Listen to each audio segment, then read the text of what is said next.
आज की क्लास में हम लोग अधिगम या सीखना या जिसको अंग्रेजी में लर्निंग कहते हैं, इस कंसेप्ट को समझेंगे। और यह एक ऐसा शब्द है जो कि शिक्षण प्रशिक्षण में भी और सामान्य तौर पे बहुतायत प्रयोग होता है कि उसने कुछ नहीं सीखा, उसको कुछ नहीं आता, उसको कुछ पता नहीं है। तो इस कन्फ्यूजन को हम लोग आज दूर करेंगे। देखिए, इसमें कुछ शब्द हमने लिखे हुए हैं कि अधिगम एक स्वाभाविक प्रक्रिया है। स्वाभाविक का मतलब जो नेचुरल हो, आप नहीं चाहेंगे तब भी कुछ न कुछ वो अपने जीवन में सीखता रहेगा। बालक या व्यक्ति, सीखता कौन है? शैक्षिक दृष्टिकोण से बालक और व्यक्ति के लिए है, सार्वभौमिक दृष्टिकोण से सभी के लिए, चाहे वो व्यक्ति हो, जीव जंतु हो, पशु पक्षी हो, सभी कुछ न कुछ सीखते हैं।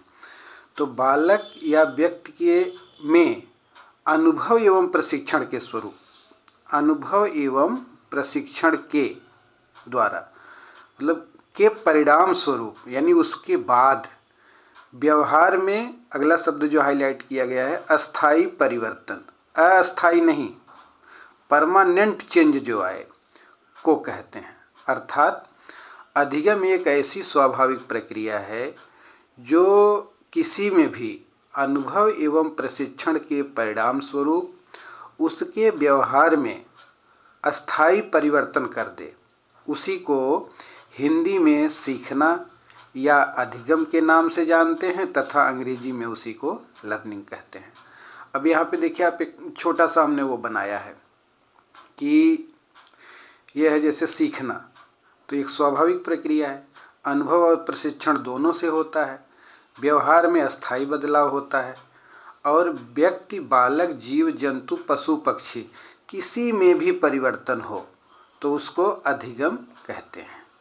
जैसे आप पशुओं में भी देखिएगा, कभी कभी जीव जंतुओं में भी आप देखिएगा कि आक्रामक हो जाते हैं, तो वह अस्थाई परिवर्तन होता है, अस्थाई परिवर्तन नहीं होता है। तो इस प्रकार यह तो बात क्लियर हो गई कि अधिगम एक स्वाभाविक प्रक्रिया है, एक परिवर्तन की प्रक्रिया है, एक विकास की प्रक्रिया है, एक अस्थाई प्रक्रिया है, अनुभव एवं प्रशिक्षण के परिणाम स्वरूप जो व्यवहार में बदलाव आता है वैसी प्रक्रिया है, या व्यवहार में परिवर्तन की प्रक्रिया है। यह कॉन्सेप्ट ऑफ लर्निंग है। लेकिन सबसे बड़ा प्रश्न कि क्या अधिगम नहीं है? कुछ कुछ चीज़ें ऐसी हैं जो अधिगम के अंतर्गत नहीं शामिल की जाती हैं। तो व्यक्ति के संदर्भ में, जैसे दवा लेने से जो परिवर्तन आए, कोई भी मेडिसिन खाने से जो व्यवहार में परिवर्तन आए, वह अधिगम की श्रेणी में शामिल नहीं होता है। दूसरा, कोई नशीले पदार्थों का सेवन कर ले, उससे उसके व्यवहार में जो परिवर्तन आए, कोई दारू गांजा शराब अफीम पीने खाने वाला व्यक्ति होता है तो अपना नुकसान खुद पहुंचाता है, उसको पता नहीं होता है। परिपक्वता के साथ जो परिवर्तन आए वह भी अधिगम की श्रेणी में शामिल नहीं होता है। परिपक्वता का मतलब जैसे जैसे बच्चा बड़ा होता है तो उसके हाथ पैर बड़े होते हैं, शारीरिक अंग बड़े होते हैं, उसके कुछ आंतरिक और बाह्य संरचना में बदलाव आता है, वो अधिगम नहीं है, वह भी एक जो है जन्मजात प्रक्रिया है। तीसरी, अगला, एक बात दवा लेने से, दूसरी बात नशा करने से, तीसरी परिपक्वता से, और चौथा थकान की स्थिति में जो व्यवहार में परिवर्तन हो। जैसे आप कोई काम कर रहे हैं, काम करते करते करते करते जब आप बहुत थक जाते हैं तो गलतियां होने लगती हैं, और जो गलतियां होने लगती हैं, थोड़ी देर आपको रेस्ट मिल जाए, आराम मिल जाए, कुछ खाने पीने को मिल जाए, तो आपका काम में मन फिर लगने लगता है, यानी वो आप अच्छे से उसको कर पाते हैं। तो थकान की स्थिति में भी जो व्यवहार में परिवर्तन होता है उसको भी अधिगम के अंतर्गत शामिल नहीं किया जाता है। पांचवा है कि संवेगात्मक परिवर्तन के कारण, अगर कोई व्यक्ति है, कोई बच्चा है, कोई बालक है, बहुत गुस्से में है, बहुत उदास है, बहुत दुखी है, बहुत परेशान है, बहुत क्रोधित है, तो ऐसी स्थिति में जो उसके व्यवहार में परिवर्तन आ रहा है उसको भी अधिगम के कॉन्सेप्ट में शामिल नहीं करते हैं।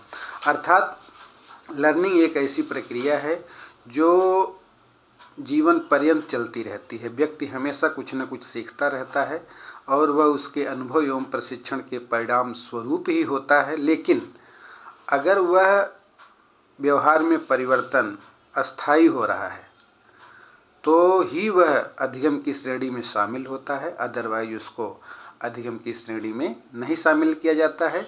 जबकि दवा लेने से, नशा करने से, परिपक्वता में आने से, थकान की स्थिति में और संवेगात्मक अभिवृद्धि की दशा में जो व्यवहार में परिवर्तन आता है उसको अधिगम या सीखना या अंग्रेजी में लर्निंग के अंतर्गत नहीं रखा जाता है। इस प्रकार मुझे विश्वास है कि आप लोगों को आज कॉन्सेप्ट ऑफ लर्निंग समझ में आ गया होगा।